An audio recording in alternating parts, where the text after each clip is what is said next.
তাদেরকে নাগরিকত্বহীন করে দেওয়া হয়েছে। ভারতের মুসলমানরা তাদের ধর্মীয় স্বাধীনতা স্বকীয়তা নিয়ে বেঁচে থাকবে।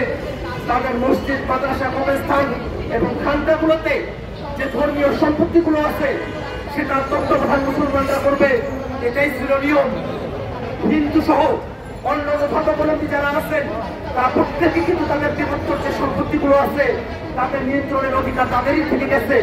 কিন্তু মুসলমানদের যে সম্পত্তিগুলো আছে সেই ধর্মীয় সম্পত্তিগুলোর নিয়ন্ত্রণের অধিকার মুসলমানদের হাত থেকে কেড়ে নিয়ে সেখানে অমুসলিমদেরকে উন্নয়ন করবার যে সিদ্ধান্ত ভারত সরকার গ্রহণ করেছে, আমরা বাংলাদেশিরা, আমরা জাতীয় নাগরিক পার্টির লোকেরা আমরা মনে করি এটা নিতান্তই বৈষম্যমূলক এবং ভারতের মুসলমানদের জন্য বিপ্লবের আরেকটি পথকে তারা উন্মোচন করেছে।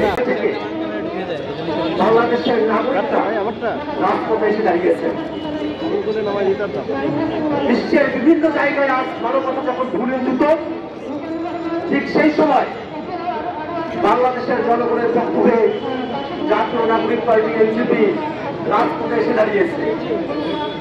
আমরা খেয়াল করে দেখেছি সম্প্রতি ভারতে যে ওয়াকফ সংশোধনী বিল পাস করা হয়েছে, সে ওয়াকফ সংশোধনী বিল পাশের মধ্য দিয়ে ভারতের মুসলমানদের যে সম্পত্তি, ধর্মীয় এবং দাতব্য সম্পত্তিগুলোকে রাষ্ট্রীয়ভাবে মুসলমানদের হাত থেকে কেড়ে নিয়ে সেগুলোকে মুসলমানদের বঞ্চনার এবং নিপীড়নের ক্ষেত্রকে রাষ্ট্রীয়ভাবে প্রস্তুত করবার মেকানিজম তৈরি করেছে ভারত সরকার।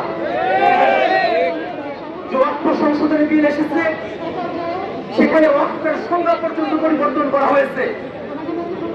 দীর্ঘ সময় ধরে মৌখিক স্বীকৃতির ভিত্তিতে, সামাজিক রীতিনীতির ভিত্তিতে যেসব সম্পত্তি ওয়াকফ হিসেবে বিবেচিত হয়েছিল, দুর্ভাগ্যজনকভাবে আইনি মার পেছে ফেলে মৌখিক স্বীকৃতি এবং সামাজিক স্বীকৃতিতে থাকা সেই সব ওয়াকফ সম্পত্তিকে ওয়াকফ সম্পত্তির বাইরে নিয়ে যাবার যে চক্রান্ত ভারত সরকার বাস্তবায়নের পথ উন্মুক্ত করেছে।